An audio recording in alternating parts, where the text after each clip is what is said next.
Today's episode is brought to you by Microsoft Dragon Copilot. Learn about how Dragon Copilot can transform the way you work. Stick around after the episode or visit aka.ms/knock-knock-hi. That's aka.ms/knock-knock-hi. Hey, Will. Hey, what's up? I've been thinking, the U.S. healthcare system, it needs some improvement. Yeah, there's room for improvement. Yeah, sure. it's a confusing, scary place for everybody involved. Absolutely. Physicians, families, patients, everybody. Everybody. And I've experienced it from both sides, right? I'm a physician. I've also been a patient. So I wanted to use my platform to give people practical education, really the only way that I know how, by making jokes. So Dr. Glaucomflecken's really fun and super uplifting guide to American healthcare is out. And it's a free resource that includes all my videos from the 30 Days of Healthcare series, alongside deeper explanations, also reliable facts, emphasis on reliable. Yes. All right. Figures, numbers, insights into how each of us can fight for a more humane, better healthcare system. Also, it has jokes. Did you mention the jokes? I did. Jokes. Okay. Yes, definitely jokes. Well, this guide is great for anyone looking to learn more about U.S. healthcare, but especially if you are experiencing it from the clinician side for the first time. That's right. Really hope you'll check it out. Get the free guide sent straight to your inbox by signing up for our mailing list, glaucomflecken.com/healthcare. Enjoy.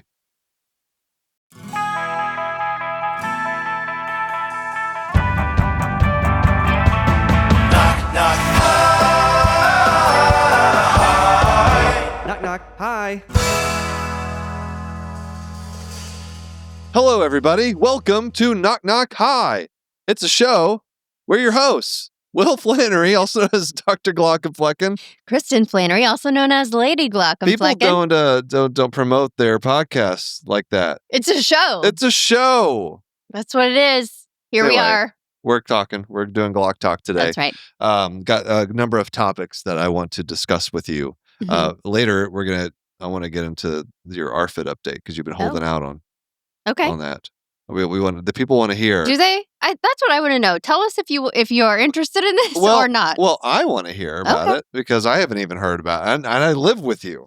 Yeah, we don't get a chance to talk about ourselves. Yeah, just on the podcast. Yeah. Do we talk to each other? But first, I have a question for you, and I need you to be honest with me. Oh, that's not a problem. Okay. Have you ever? You've been lifting some weights. Have you? Not like to become bulky, No, but just like so that I lifting don't some weights and like because I am getting push. to be of a certain age where Right. that's becoming important. Right, like pushing, Push, pulling. pull. Yeah, functional. Yeah. Have you ever accidentally pooped your pants? No. No. Have you? I'm just I'm asking for nobody in particular. I feel like you're asking for you. No. No. I will say I feel like I might have had a close call the other day. And I've been lifting a lot of heavy weights lately. Yeah. So it just made me think, like, how common is this? Do you think? And is it different in men versus women? I wonder. I feel like it might be worse for women. I could see an argument for that, Right? but I only ever hear about men pooping their pants, and maybe that's just because the women keep it to themselves. But I only ever hear about men shitting their pants. We are generally like lifting. Most men, I would say, lift heavier weights than women. Okay, but like proportionate to their body, maybe not. I don't know. You're right. But also women have birthed babies, which Some women, not everyone. right. But that can also maybe predispose you to not being able to hold it in as well. Maybe, but also, I think that women place a lot more, attention and importance on their pelvic floor Oh, okay. than men. So you strengthen it. You work on You're strengthening aware of it a it, little bit. Okay. and you Gotcha. strengthen it. Gotcha. I don't know. It's a good question. I have never once thought about my pelvic floor. Exactly. I have thought about it 4 times already today. Why? I had no idea it was on your mind so often. It's not like on my mind. It's just like, oh, there it is. Well, I'm an ophthalmologist. You want to talk to me about it? About my pelvic floor? Yeah. No, thank Maybe you. I can help? No? No. Okay. I think No. you're not the one suited to that. It just like ever since my close call, it just now. Let me ask you, after your close call, Yeah. did you have to throw away a pair of underwear? I did not. No, I told you it was a close call. All right. It was fine. But I may like in the moment I was like, oh. I was kind of like, ooh. Just like, oh man, that was. This is how long we've been married, folks. And like maybe I just had to check, but it was fine. It was fine.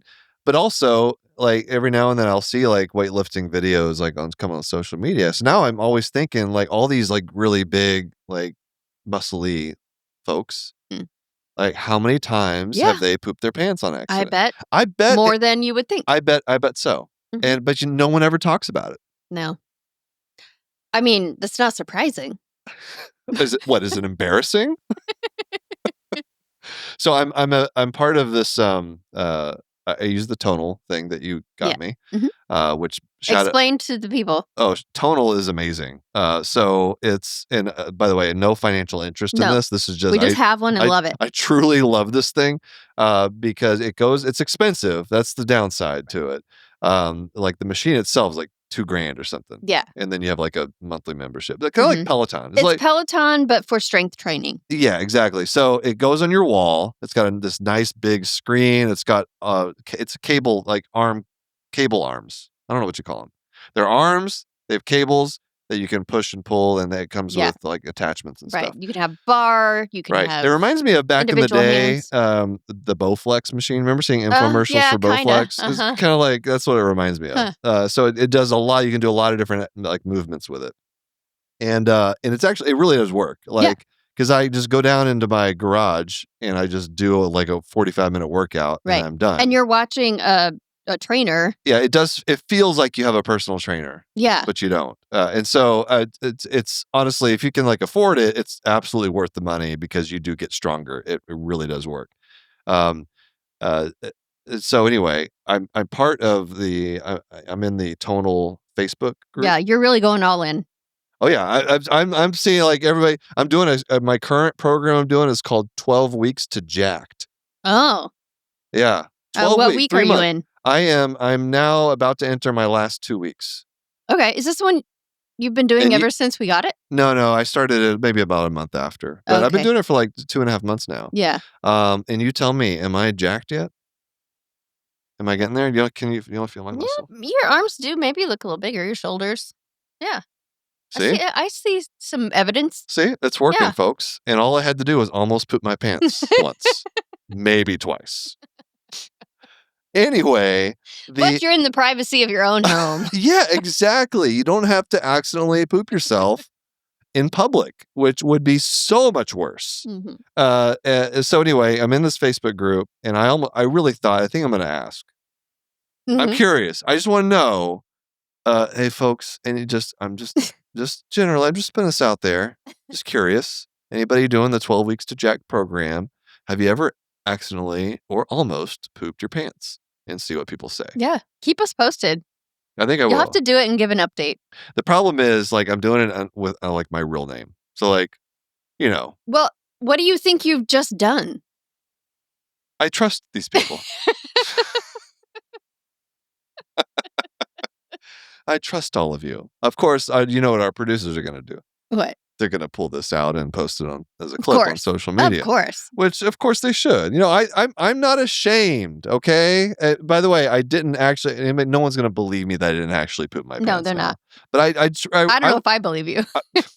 I would tell you. I treasure the underwear I have. Oh, boy. Because I don't have enough of it. Because you haven't bought any since, like, college. No, that's not true. I have bought underwear since, but not much. Many a pair have holes in them.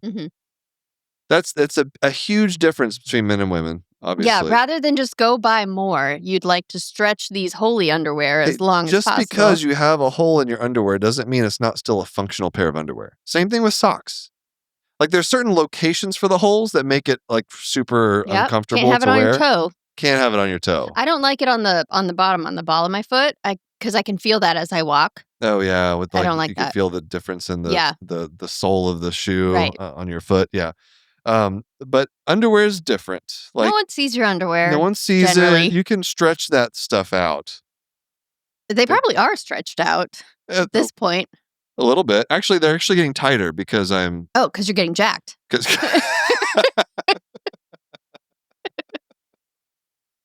That's right, folks. That's all right, those folks. glute workouts are paying off. So if hopefully I've convinced all of you that if you're okay, I'm having a little accident every now and then, check out the Tonal. It's great otherwise. Jesus Christ. See, that's how you know this is not a paid advertisement, because that would never pass any company's approval process. I don't think we're getting sponsored by Tonal. I don't think Actually, so. maybe we should. Maybe we should now, because that's like dedication. That actually shows that like I am serious about this. I am so serious that I'm willing to lift heavy ass weight enough to where I can. It's like overcoming. Actually, you know what? This is a good question. Does this show that Tonal is very effective? Because I'm lifting so much weight that it's overcoming the strength of my external sphincter. Of your pelvic floor.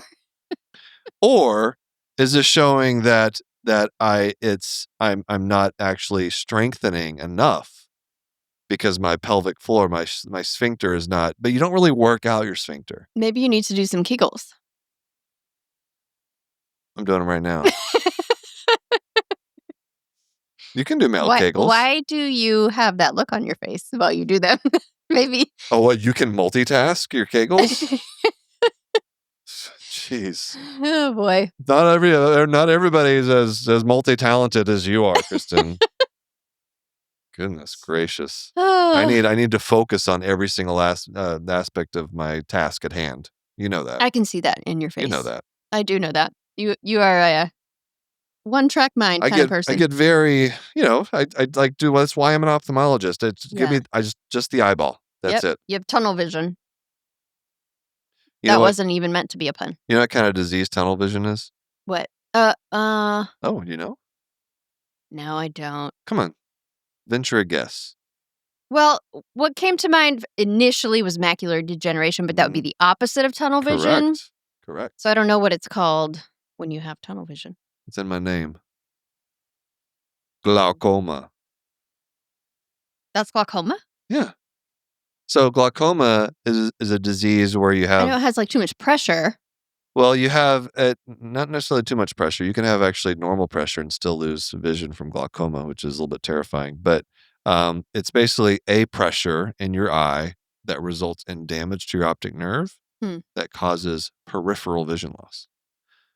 So you won't actually know. This is why it's important to have eye exams every so often, because you don't know you have glaucoma often until you have actually started losing vision. So it's peripheral vision. If you lose enough of your peripheral vision, you can end up kind of closing in. You get a little tunnel. But there's other diseases that'll do it though, like inherited retinal diseases. Tell me more. Man. This is why we gave you your own eyeball show on Thursdays. So I talk about pooping my pants. You're interested. The minute I actually show some intellectual thought, then it's that's right. Whew, yeah, I guess lunch. So. Only about eyeballs. I like intellectual thoughts about other things. You really haven't ever done that? No, I really haven't. Not even close? No. Man. Maybe men are just not paying as close of attention. I don't know. That would be really, I feel like it'd be really embarrassing for anybody, but maybe extra embarrassing for women because of the way we're all socialized. A part of that might also be because usually your workout clothes are so tight. Yeah. That would probably be more noticeable. It would be quite noticeable. Yeah. I could waddle over to the bathroom and hide it a little bit better, I think. Right. Yeah. All right, let's take a break. Okay. So, Will. Yeah. You're always teaching me things about Demodex mites, your little friends there. But let's switch things up a bit. Okay. How about I ask you a couple questions to see how much you really know? Go for it. Okay, let's do it. What are the only 2 main species of Demodex mites found in humans? Oh, type 1 and type 2? Gotcha on that one. Demodex folliculorum, Okay. which are found in the eyelash follicles, and Demodex brevis, which are found in the meibomian glands. Impressive. All right, next question. Why do people with Demodex blepharitis often feel itchy eyelids first thing in the morning? I know this because I use it to gross you out. Demodex mites avoid light and they come out mostly at night to mate and move between your eyelash follicles. So many people will wake up with that itchy, irritated feeling along their eyelids. So gross. I'm surprised you even brought that up.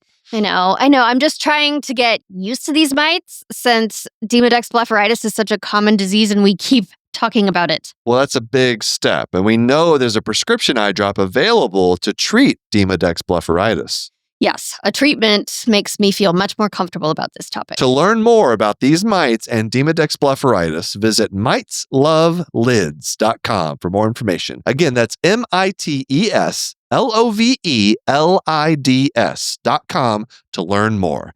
This ad is brought to you by Tarsus Pharmaceuticals. All right, we're back. And one last thought. Oh, I thought we were just done. one last thing. I just, in defense of myself, I bet we're gonna get some messages from people. Yeah, be like, hey, I'm I've sure. done it. I've done it. I'm not saying you're the only one. So I want to hear from the people.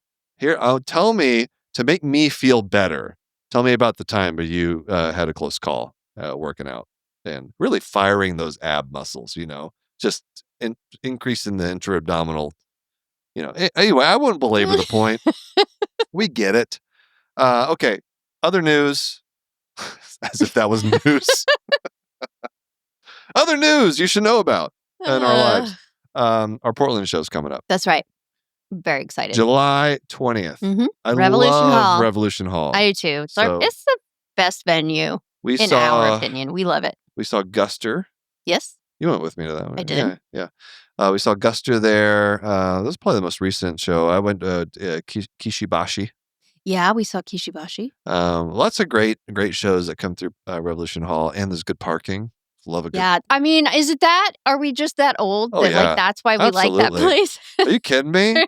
It's easier to park. Find a place in the Portland metro area, any big metro area that has decent parking. Yeah, tell all your friends. Oh man, you just come for the parking. Yeah. Yeah, I see a show, but come for the parking while you're there. And so we're excited about the hometown show. A little bit nervous about it. Oh, really? Because people I'm gonna have a lot of people I know there, and I want to put on a good show. I want to make sure it's. Yeah. We've done this. We've done it so many times. So we do put on a good show. We do put on a great show. And so if you're listening, you live in Oregon or Washington, you can come or down. Anywhere, and you'd like to visit Portland. Yeah. Who are we to say? I wish we could do more shows more frequently, but occasionally I do have to see patients. Yeah. In clinic. You have this pesky full-time job. I do, yeah. And so it's a Sunday. It's a Sunday. So I do, even though I'm an ophthalmologist, I do have to work on the weekends occasionally. Yeah. But you chose this one. I did. This is not your regular totally job. my fault. And by the time this is coming out, probably early June, I'd say. And so we'll probably still have a few tickets left, hopefully. So anyway, check it out. We hope to see you all there. Get them while you can. It's going to be a great time. By the way, Portland, amazing in the summer. Yeah. Not so great right now in the spring. Yeah. Well, I like spring here. You know what you get some days that are beautiful. You know what the saddest thing? What? Is when I see people every spring this happens. People have moved to Portland in like the fall or the winter or the late summer. And then spring comes around. Yeah. And they're just allergic to everything. Are miserable. And they're just eyes like weeping, yeah, tearing, sneezing. It's awful. It's like, oh man, it's going to be like this so much. Yeah. If you have seasonal allergies, maybe reconsider or living just here. Make sure you get a good medication regimen going where you can tolerate it. It's really like it's like a month or so. People should struggle with it, but allergic conjunctivitis, always bring it around. You always bring it back to eyeballs. You don't have allergic conjunctivitis. You've never had that. Mm-mm. Surprising. Why? I don't know. You seem like someone that would have allergies for things. Why? I don't know. What does that even mean? I don't even know. For some reason that felt surprising. Almost as surprising as you not pooping while you're working out. Anyway. Oh boy. If there are any listeners left at this point. All right. I want to hear about your eating. Can we talk about that? An ARFID update. ARFID update. So first of all, tell the people that maybe don't know about ARFID. Tell them what that is. Okay, it's called Restrictive Food Intake Disorder. It's kind of just what it sounds like.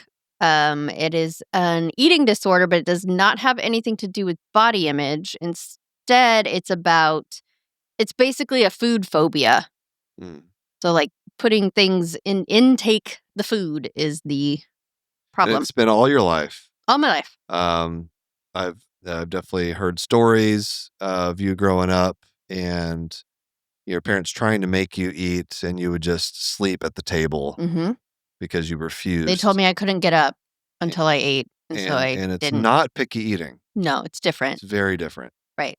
It's a phobia. Yeah. It's not just like ugh. Yeah. So you started, and I wish we had done this sooner, but with your, like, as far as like therapy for this, but it's probably a relatively new thing. Yeah, there right? didn't even used to be a name for it. Nobody knew it was a thing. Yeah. You just got labeled difficult, picky, Right. things like that. So how's this working? How's this program working? Yeah, so it's a version of cognitive behavioral therapy. It's basically exposure therapy. I could tell that my psychiatrist really thought that I could move at a faster pace than I can because I'm still working on the first sets of food. And I think he thought that by now we'd be on like every time we met, we'd add additional foods. And we have not been able to do that yet. I think it's been like 3 or 4 sessions. But I have been trying things, and it is getting a little bit easier to eat them. I still wouldn't say that I loved the experience. It's kind of a fight or flight experience. So I'm working on strawberries, watermelon, sweet potato fries, banana, almond butter. I feel like I'm missing one, but I can't think of what it is. All pretty mild foods. Yeah, that's the point, probably, right? Yeah, you start small, work your way up, like any phobia. So what is, just to help people kind of wrap their head around, like, what's going on in your head when you like try to eat like a strawberry? Like, I think strawberries taste delicious, right? But Most what is people it? do. What's happening in your brain? So the best way I can explain it is just like these things don't seem like something you should put in your mouth. Like, that's the experience of the disorder. Like, it just genuinely seems, I mean, it's not that different than maybe if you saw like a disgusting looking mushroom out in the woods, right? Like, I mean, there's some that are okay, but then some, like, if it looks really gross, you probably will be like, no, I shouldn't eat that one. You know, that's how most food. Okay. That's how I experience most food. And then if I'm trying to eat these, the reaction is a fight or flight response. Like, I'll get flushed. I get a little, shaky and panicky feeling. I get the, tightness in your chest. And just sort of want to cry. So you're having to you're teaching your body not to have that response each time you're trying the food. Because you start with like I'll use strawberries for an example since you brought that up. I don't know, I think it might be the texture for strawberries that's a problem for me, but I am starting by eating strawberry ice cream. Okay. And normally if I were eating I like the flavor strawberry. So I think it's the texture. So normally I would pick around the little strawberry chunks in the ice cream, but now my task is eat the chunks. And then as I'm eating them, I'm supposed to be like noticing different things about them. There's an aspect of mindfulness to it. Sure. So you're trying to like associate it with something positive. You don't just want to like start eating it and force yourself through, power through. So it's not just texture or taste, it's the appearance of it too. The appearance can be a factor. Smell can be a factor. Okay. Yeah. Yeah, it all just seems like alien. Right. So watermelon. I thought watermelon was going to be easier than it is. Mostly water. And everybody loves watermelon, it seems like. Yeah, but I'm really struggling with watermelon. Yeah, I'm not a huge fan of watermelon, to be honest. I mean, that's fine. I'll eat it, but I don't seek it out, as like a summertime thing. It's kind of feels just like, I actually, the texture is kind of, I can understand the texture not being quite right for you. But it's just, it doesn't have a whole lot of flavor to it. Well, that's another difference. To me, it does. And I have done these tests. I'm a super taster. So that's another kind of issue that makes eating complicated for me is I'm tasting all these flavors that most people either don't really taste or they're just like very mild. And to me, they're very intense. So to me, watermelon tastes, I was expecting more sweetness in it. Yeah. But instead, it tastes like, this sounds kind of weird, but it tastes like a cantaloupe smells. I haven't tackled cantaloupe yet, but I know how it smells. Okay. And that is the taste that I'm getting from watermelon. It's just like this melony. Cantaloupe smells. Okay, I got you. All right. You know how you eat a food, you smell it first, sure. And you're like, I think I have an idea of how this is going to taste based on the smell. It just doesn't add up, does it? It's just doesn't go together. It's like cantaloupe. Yeah. So. What were the other ones? Sweet potato fries was another one. Yep. Well, sweet potato, but I'm using sweet potato fries. Gotcha.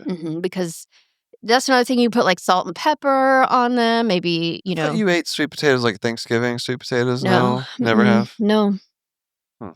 I mean, we have them on the table. Yeah, but other people eat them. You never eat them. Mm-hmm. So yeah, it's going. It's a slow and unpleasant, for the most part, process, but it's getting a little bit easier as I go. Is your goal to actually at some point enjoy the foods, or just like eat it like it's a pill of nutrients or nutrient paste? Kind of the second one. I mean, I was just talking. I asked the same thing of my psychiatrist the last time we met. I was like, "What do people accomplish with this, generally speaking? Like, do you get to where you actually like these foods?" And like maybe some. But no, I don't think that's the end goal. Right. It's more like I can eat enough food to get the nutrients that I need to have. Is there a food that you're like, man, I really want to be able to actually enjoy this food? Is there something that... All food. I wish I could. Yeah. Yeah. I don't have the thing where, you eat something and you're like, wow, this is amazing. And I don't have the thing where I want to share a meal with someone. Like food is a chore for me. Right. That's it. Plain and simple. You know what food I would love for you to be able to, which is a long way away. You're going to say seafood. Yeah, seafood. I don't even know if I can do that on the therapy. Like that is. Right. That would be like, level. It'd be 30. like expert level. Yeah. I'm still in kindergarten here. I'm not getting my hopes up. You're still... I don't really even want to like seafood, to be honest with you. Let me ask you this. Do you ever get so nervous eating these foods that you almost poop your pants? No. I just wanted to ask. just you never know. I think you maybe need to go see someone. No, I'm fine. You kidding me? I've got a sphincter of steel. Sounds like maybe not. Maybe this is something as you age. Well, something you're going to be having to deal with. I don't want to derail the conversation. You're going to be dealing with it. So, you're married to me. Oh, yeah. In that sense, I will be dealing with it. So is this something, but it sounds like you're feeling positive about. No, I mean, I wouldn't call it that. Well, you're optimistic in terms of like, you feel like it's worth like the time and effort to do it. Yes, but it has taken me 40 years to feel that way. I thought it was just because you didn't have any options. Well, Like, I if this didn't. was Right. I yeah, didn't have that option as a child, so who knows what I would have felt yeah. if that had been an But option. you're gonna keep doing it. You're gonna keep going. Yeah, because I want to be able to be more normal in the world. And I want to be able to eat healthy food. You've hit And it. I do eat healthy food. It's just I have Yeah. such a limited number Right. of them. You just don't have a lot of options. Yeah. You've and you and I together have done a good job of trying to hide this. Yeah, I don't want it to, like, not hide it necessarily, but just, like, not call Not call attention to it. because Yeah. I don't want the kids to pick up on it. If they don't have it themselves, I don't wanna, like, give it to them. I don't even know if that's I'm how more it works. so not even But from the kid's standpoint, but more like just in oh, social socially. situations. Yes, it's awful Yeah. socially. You'll Like, you'll like, you know, pass things off yeah, to you me eat and so fast that your plate is completely empty before some of the people have even finished sitting down at the table. And so then I'll eat what I want to eat I do have manners, by the way. I will wait until people start eating before I start eating. But yes, I if do you eat have very to. fast. Yeah. I do eat very fast.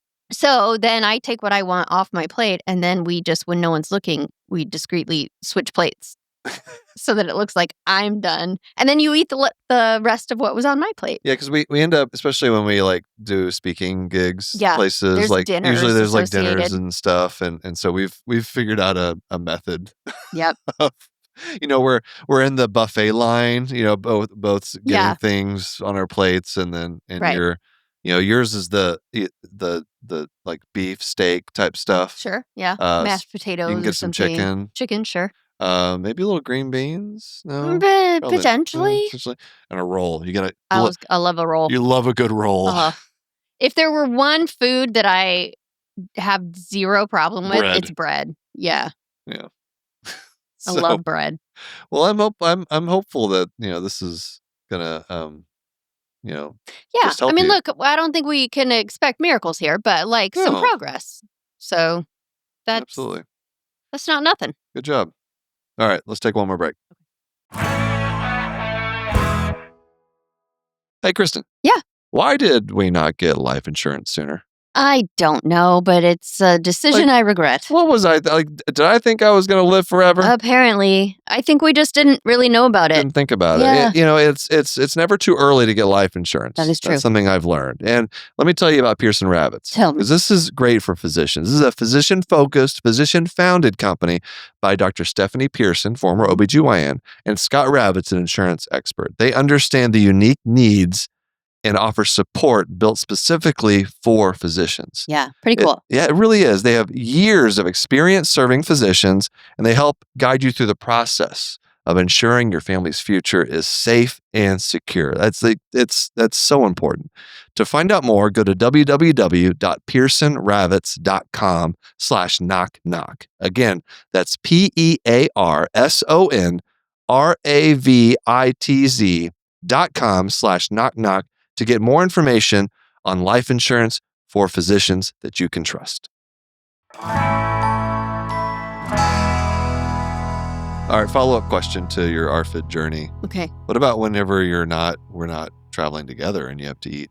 Like, how do you manage that? Like, if you're going to do a keynote in Washington. Yes, I am. Coming up. Mm-hmm. Like, how much, I guess my question would be, how much anxiety is there around just having to share a meal with a group of people? A ton. Because people really take that very seriously.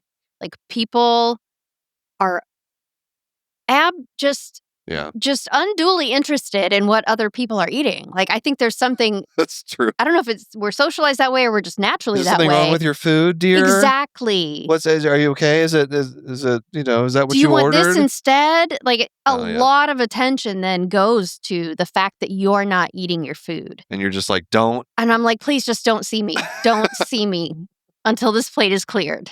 Like, until we're done eating, I don't want any attention. But what I will do is I will get, if there's anything I can eat, I will get, a decent amount of that so that I'm not hungry. But then I will get a few of the other things, but not too much. And then I just sort of push it around on my plate. Yeah, make it seem like and then it seems like I had like a decent portion and ate most of it. Do you ever do ghost bites? Don't really have anything on your fork or spoon, No, but I've put it in never your done mouth? that. There's another option for Well, you. but I don't know if that's... People think they have the illusion in their peripheral vision like you're putting food in your mouth. But then it'd be easy to see that I'm not. So that kind of feels like it could backfire easily. They'd be like, "What are you doing?" All right, I can see that. I think you would have liked. Actually, no. I'm thinking about the going to Australia because we went there. You tried some of the food there. Mhm.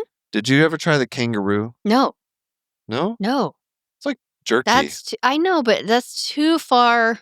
Too far out. Too far. Okay. Yeah. All Maybe right. someday.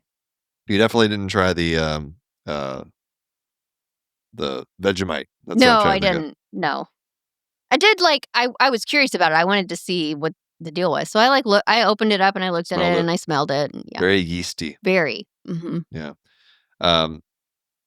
I didn't tell you about my trip to Australia. I don't know if we've talked much about the reaction to my new talk. No, we haven't. I'm very curious because this is a new one. Yes. So I gave, most of the time when I do keynotes, I talk about a variety of different things, but a lot of it's centered on our story with the cardiac arrest, the cancer diagnoses, talk about like social media, the birth of Glaucom. That was a hard labor. The birth was very extremely long, hard labor, lots of pooping involved. And so, but this time, they wanted specifically a talk about U.S. healthcare. Yeah, because they're kind of, their system is like. So their system, and I think I maybe talked about this on a Knock Knock Eye episode, but it's the way it works is they have Medicare, a publicly funded system. But everybody has it. Everybody has access to it, but they call it Medicare. Mm-hmm. And then on top of that, they have a private system that if you can afford it, then you're in the private system. It's like secondary insurance, kind of. Okay. And it just helps to decompress the public option. Okay. But there's some things that people are kind of interested in moving toward privatization. Like what? Like increasing because they have insurance companies because they have a private option. And so, expanding that a little bit, expanding the role of insurance companies. So is this push coming from the insurance companies? Well, I don't know for sure, but I do know like there are just some, politicians, certain people that are kind of thinking, oh, let's kind of see what we can do with this, because there's more money involved in that. You can bring in more capital, more investment, more. And so my goal with this talk, which I called the really fun and incredibly uplifting guide to U.S. healthcare, was just to show people what happens when you embrace extreme privatization. Right. Like this is the road. Yeah. This is where you end up if you go down that road. And they were horrified. Good. I told them all about prior authorizations and peer-to-peer reviews and how your peer that you have to convince to pay for this thing that your patient needs sometimes hasn't even practiced medicine in 30 years. Right. Or they're not in your field. Not even in your specialty. Mm-hmm. Yeah, that threw people they were like, they could not wrap their heads around that. Right, because it's ridiculous. Which it is absolutely absurd. And so talked a bit about private equity because they've got some private equity involvement. Sniffing around. Yeah, and really my point is not that privatization is bad, because I think there's a role for it. I'm in a private, I have a private practice. So I think it can be good in that it affords more autonomy for people who are practicing healthcare. It allows people to get in to see doctors a little bit faster. You have more choice of who you see. You can have more choice as a patient. But it gets really tricky when you let that type of system go unchecked and unregulated. Yeah. I think that's part of the big problem here. So what I told them was like, look, privatization's okay, but you have to like rein it in. Yeah. You have to you can't let it go unchecked. You have to have the checks in place to be able to like put a stop to it whenever it starts to get too far into the for-profit, like we're just here to make money and not to take care of patients. When the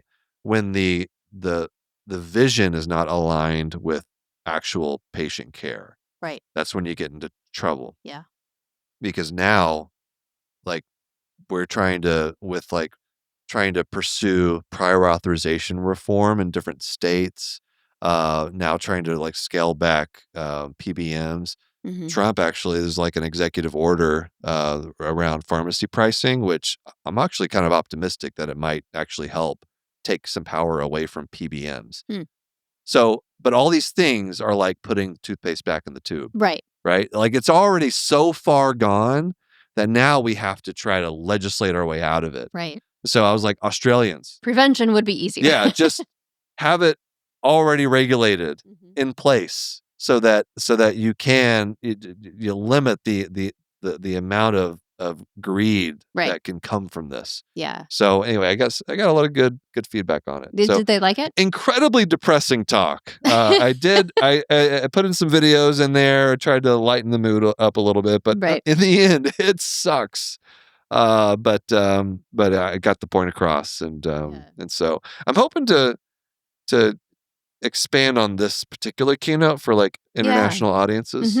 Because Canada is kind of a similar boat. They have a private and a public. Yeah. And they have these conversations about. Well, Canada's actually very much like almost completely public. Right, but they do have private options. Yeah. They're just like really expensive, right? I'm not sure what Canada's situation is. I think they're like, as opposed to like Australia, which is very balanced. I think Canada's much really more heavy on the public. But yeah, your point is a good one.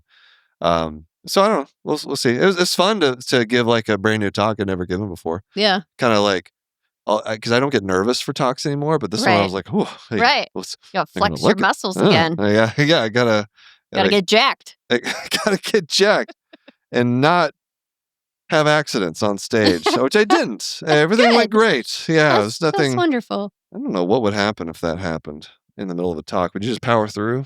I guess it's a great question. You would have to like be very careful about how you stood. Is it a good question? Appreciate that. How you stood? Would you? You wouldn't want to sit down. You can't turn your back to the audience. You would not want to sit down. You cannot sit down. Right. Maybe just stay behind the podium. Yeah. And the good thing is you're the only one on the stage and there's space between you and anyone else. So hopefully no one notices the smell. Right. And you have to get backstage. You can't just leave the stage and then have a meet and greet right afterwards. No. You finish your talk and then you slowly back away from the podium real awkward like. Yeah. Because you can't move very much.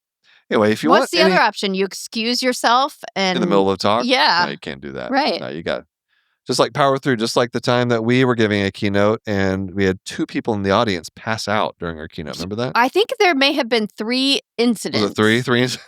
And 2 of them passed out. I think there was a third thing that happened. It was always while we were like, I think I was talking about my testicles. Yeah. And it was like, that was too much for somebody. Yeah, I felt they really had like bad. vasovagal responses. Yeah, there were at least 2 vasovagals. Yeah. In the same talk. Yeah. In the and same that audience. has never happened before. So bizarre. Yeah. I don't know what it was about that particular crowd, but I don't think we'll be invited back. In the moment we did stop, but we ended up finishing the talk once we found out the person was okay. But man, that was a challenge. Yeah. Never know what's going to happen when you're on stage. I feel bad about that. Sorry, whoever you were. Yeah, hopefully you're fine. I doubt they're listening to this. They probably don't like us. It's like, oh no, he's talking about his testicles again. Yeah. That's it. That's all I got. All right. Glauc Talk. Yeah, we did it. Thank you all for listening and for powering through all of our talk about poop accidents today. I don't know what it's the second. If we record 2 in a day, we get a little punchy. Yeah, the second I know. one. That's true. So you never know. You can always you can reach out to us. Email us knockknockhi@human-content.com. Remember, I want to hear your workout stories. You can also hang out with us and the Human Content Podcast family on Instagram and TikTok at Human Content Pod. Check out all the offerings. Lots of cool podcasts. Thank you to all the listeners leaving feedback and reviews. Go on YouTube at Glaucomfleckens. Leave a review. Here we go. At Who Oh gosh. Who you with?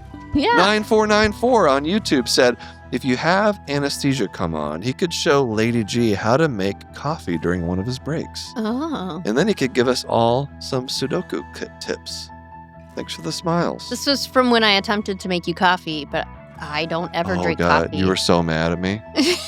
you were I was like, I'm trying to do something so nice. That was the first time you'd ever made me coffee. Not the first time. But with this machine that works differently than our other machine. And then all I did was make fun of you for it. So I totally justified I just felt a little vulnerable.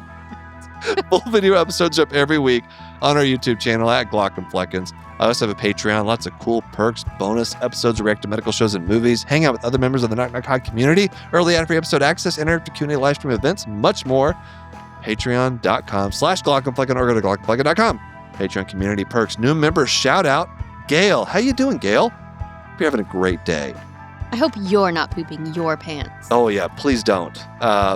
If you have to, you have to. No judgment. It's a thing. Shout out to all the Jonathans, Patrick, Lucia C, Edward K, Marion W, Mr. Granddaddy, Caitlin C, Brianna L, MP Cole, Mary H, Keith G, Parker, Muhammad L, David H, Kaylee A, Gabe, Gary M, Eric B, Marlene S, Scott M, Kelsey M, Dr. Hoover, Sean M, Brian S, Hawkeye MD, Bubbly Salt, Shiny. Patreon roulette time. Random shout out to the Susan F. Thank you, Susan F, for being a patron, and thank you all for listening. We're your hosts, Will and Christopher Flannery, also known as the Glauc and Fleckens. Our executive producers are Will Flannery, Christopher Flannery, Aaron Corney, Rob Goldman, and Shanti Brick. Editor and engineer Jason Pertiz. Our music is by Omer Benz V. To learn about Knock Knock High's, I was told to actually read this. Program disclaimer and ethics policy, submission verification and licensing terms, and HIPAA release terms. Go to glaucandflecken.com or reach out to us knockknockhigh@human-content.com with questions, concerns, or fun medical puns. Knock Knock High is a human content production.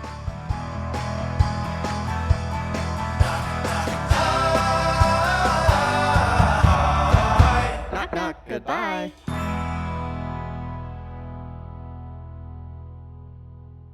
Hey, Kristin. Yeah. Am I a good multitasker? Sure. I don't believe you. Oh. That was not very convincing. No? That's okay. I fully admit I'm not the best at it. And the problem is physicians have to do a lot of multitasking. Yeah, that is a problem. Like I'm sitting there, I talk to the patient, I hear all the things, synthesize all the information, come up with a diagnosis, sometimes order medications, and then maybe it has an interaction with a different medication. You got to figure that out. You know what can help though? What? Microsoft Dragon Copilot. Yeah, this is great. You don't have to, you can just use Dragon Copilot like in your workflow. You can access information right at the point of care, right there with the patient. And like if I wanted to look up a code, a diagnostic code for the encounter, I can use Dragon Copilot.